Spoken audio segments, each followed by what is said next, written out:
in fear of being kicked out of college. That's an extremely good point.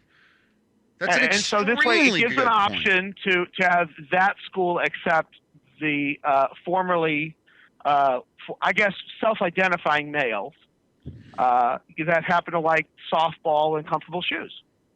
You know, listen, one more quickie here, because what you just said about the softball team thing reminds me, and you have to cast your minds back, folks, but the East German Olympics teams, right, were always accused of, and I don't even know what they called them back in the day, but, you know, men pretending to be women, you know, or whatever. But East Germany was really ahead of its time, wasn't it? Dude, my goal is to be as masculine they were as very the East progressive. German women and were. you know, I think you know, you see some of them, and you're just not quite sure. But you know, who are we to judge? You know what? I will say this, man. I mean, obviously, this is kind of a funny topic, and it's a source of joking, especially with Bryn Mawr's thing. But I got to tell you guys, something funny. Anyway, go on. Well, some people might find it funny. I was on Rick Amato's TV show last week with a transgendered progressive activist. And this woman was the first U.S. military veteran that successfully had her military benefits changed after she completed her transition from man to woman. And it was interesting. I was just talking to her about stuff, and she spent her entire life knowing that she was born into the wrong body. Yeah. And, you know, I got to say that it's one thing if it's, you know, a transvestite working in West Hollywood at a show. It's another thing for somebody to I've seen that show. Oh, I'm sorry. Never mind. Go on. What'd you say, Phyllis? I missed it. Oh, I just said I've seen it. Okay, fine. Oh, you're not you're talking general, not specific. No.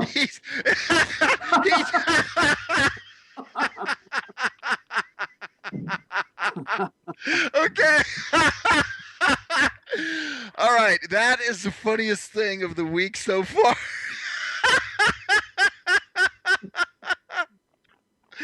I've seen the show. Anyway, and I'm actually trying to make a serious point that to be so motivated to actually go under the knife and to go through that process is actually not to hombres no mas, which is where I'm going to be going, but actual. Okay, I'm not even sure I can make the serious point at this juncture. All right. Well, I want to talk about the Saudis next time we talk. I really got to run, but I want to talk to you about the Saudis' very progressive treatment of women, and how I admire that they allow women to be chauffeured around everywhere and not have to fuss around with clothing all the time. They just got one outfit, black, goes with everything. Okay, wait, but before you go to that point, story to that very point, story this morning, Saudi Arabia cleric coming out saying that, this is a true story, that American women driving just proves, Phyllis, that they want to be raped. Are you kidding? Yes. Zip's got it up. Wait. So many negatives there. So the women by driving are asking for it? Yes. They want to be raped. The Saudi, as those of us who follow this kind of stuff, no. Wait. Are they talking about being rear-ended like the Bruce Jenner on PCH rear-ending, or are they talking about some other kind of action? Let's not get into rear-ended at this point. But okay, because I'm a little confused. Okay. Anyway, I just think the Saudis are very progressive in that sense. They have very low carbon footprint, and I think that they treat their women so well. Look how much I have to spend now on makeup, on hair, on leg waxing, on dresses, and they got one outfit and their face is covered. I mean, they don't have to mess with any of that stuff, spend all that kinds of money. I mean, look how they treat. I mean, if we could only treat women that well here, you should end on that, dream. Phyllis. Bye, Phyllis. One can dream.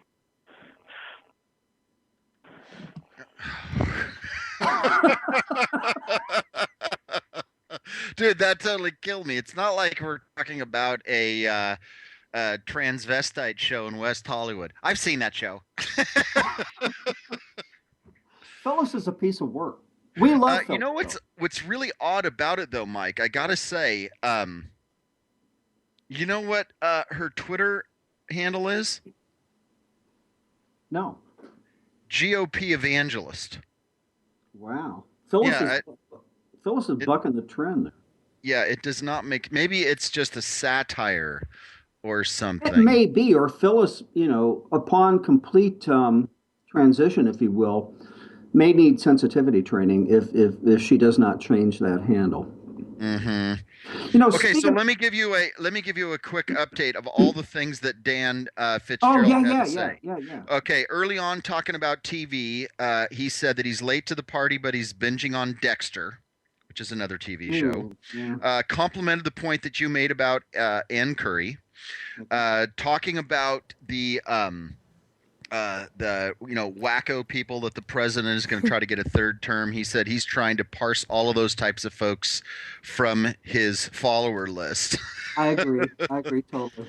And then lastly, he said that his understanding about the East German team is that they were all doped up by the actual government itself. Well, that may have been the case, but I think there was maybe a bit more going on there as well. So anyway, and you guys, we love Dan Fitzgerald. You guys could become. I need to warn Fitzgerald though. Stop after season 4 of Dexter. Just stop, please. Okay, I'm watching season 5 right now, Jess, and so far, this is the one where Dexter and his sister. She knows about it. Yeah, so far, no. I'm almost to the end. It's good. No, actually, she doesn't know in season 5. Season 4 is when some really crazy stuff happens, where they have the Trinity. You guys, I have a pro tip for you. And we need to not. You'll see. You'll see. No. Don't want to see the last season. That's all I'm saying. Okay, I got a pro tip for you guys. Mm-hmm. Like Siskel and Ebert. Yeah. Yes. You guys need to do like a Michael and Jessica show. Where you just rip shows apart and fight over them. You just talk about shows forever, and then when the people who don't start snoring, they will come back and listen. So, I think that's really good. I tried to watch Dexter, by the way. I'm kidding you guys, because I liked, what's his name, Michael something Hall. Michael C. Hall, yeah. Yeah, he was the gay brother on, I watched every episode of 6 Feet Under, by the way. Oh, that's a good show. Yeah, I try to watch it. I don't know. I don't know why. I just I couldn't get into it. Yeah, after season 4, it starts to take a nosedive. It gets really interesting at the beginning of the last season, and then it just ends like a hurricane went through Miami or something. Didn't that guy Michael C. Hall have medical issues or something? Oh, he did. He had cancer. Oh, wow. Yeah. He's okay now? He is. Yeah, and he married the chick that played his sister, and then divorced her, all in the process of the arc of that show. Oh, yeah. Well, he was married to this girl that he did Broadway with forever. Then he got divorced, got cancer, married the girl that plays his sister on the show, then got better from cancer, then dumped her. It was very Only awkward. in Hollywood. Yeah. I don't know. This has been a fairly eclectic. I think she's so cute, man. I have no idea who she is. Fairly eclectic first hour. Somewhat, yeah. We still have 7 minutes left in this. Well, why don't you bring us something that's a little more important? Well, let's see. Let me look here. Here's something that won't take a lot of time, because most of the stuff we talk about, we delve into. I don't know that I sent this to you. But this is, you know how much I love Salon. Michael, you love all of the left-wing rags as well, right? All of them. Every one of them. Salon, Slate, and then you can get down into the gutter. These are among the cream of the crop. But where did I grab this? Don't make any difference. I think Zip had it up. But a tweet from Salon.com. Pundits decrying the barbarity of ISIS, might want to take a closer look at American history, and then they're whatever. And so what they post then is a picture of a Klan rally. Did you see that? No, send me the link on that. Oh my gosh, no. I saw your post of that. I was like, what? Yes, let's rewind the tape, Salon, shall we? Pundits decrying the barbarity of ISIS might want to take a closer look at American history. You can just hear the venom coming out of them. And again, it's at night. They're on horses. They did the full regalia, the white hoods and the Halloween costumes carrying the American flag, as if to suggest that and listen, I mean, I'm not even going to go there. I mean, the atrocities committed by the KKK back in the day, inexcusable, reprehensible. But not let's even lose the word equate.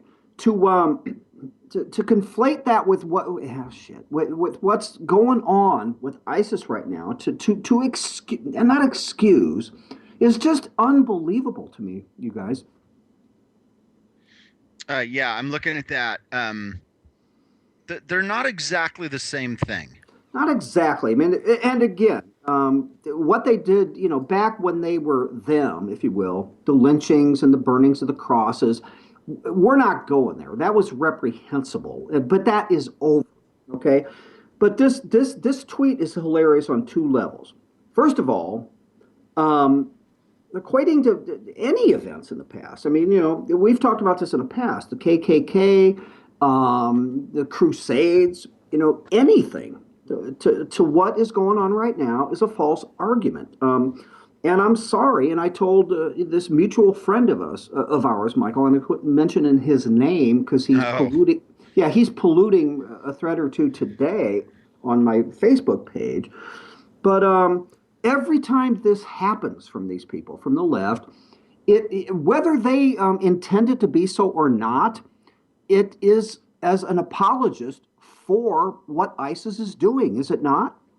Oh, absolutely. I'm looking at, and I'll put up this particular link about it. I'm looking at Jim Hoft, Gateway Pundits article. Right. And he's got a copy of a tweet that Progressives Today sent.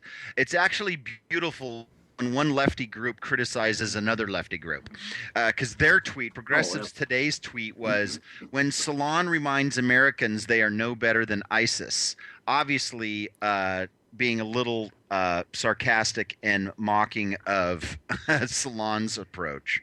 Mm-hmm. Right, and I love that too. When liberals eat their young. Well, and the other part of that's hilarious. The second level is, guess who founded and was dominated which political party?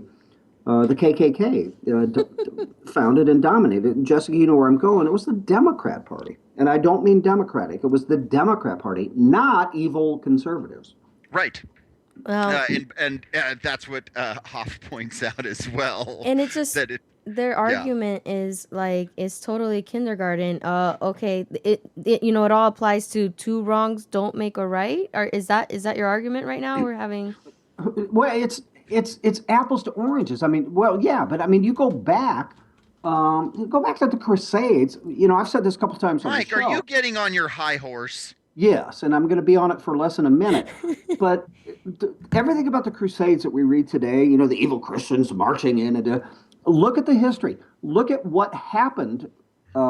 Spoiler: Muslims taking over city after city, country after country, and the evil Christians going down there to rectify that. Now, I'm not saying that what they did, the Christians, was right. I'm just saying there are, as Paul Harvey would say, the rest of the story. That's all I got. So I'm out of breath. That's my high horse. No, and that's a very good point. And also, it doesn't take a degree in history to point out egregious human efforts in the midst of some sort of wartime struggle. Just like it doesn't take a degree in psychology to point out that humans do things, absurdly or wrongly or incorrectly at some. Man's inhumanity to man. Because men are idiots, obviously. People are idiots. Dude, people are idiots. It's what what's his face said. Man's inhumanity to man. Yeah, we are a in transition species, in order to borrow a phrase from an earlier caller. All right, we're out, and you take us out, man. All right, folks, thank you so much for listening. We will be back right after the news. We have got another hour of left, a handful of interesting topics and our opinions to go along with them, as well as Jess trying to hold us back. We'll be right back. This is The Right Mics.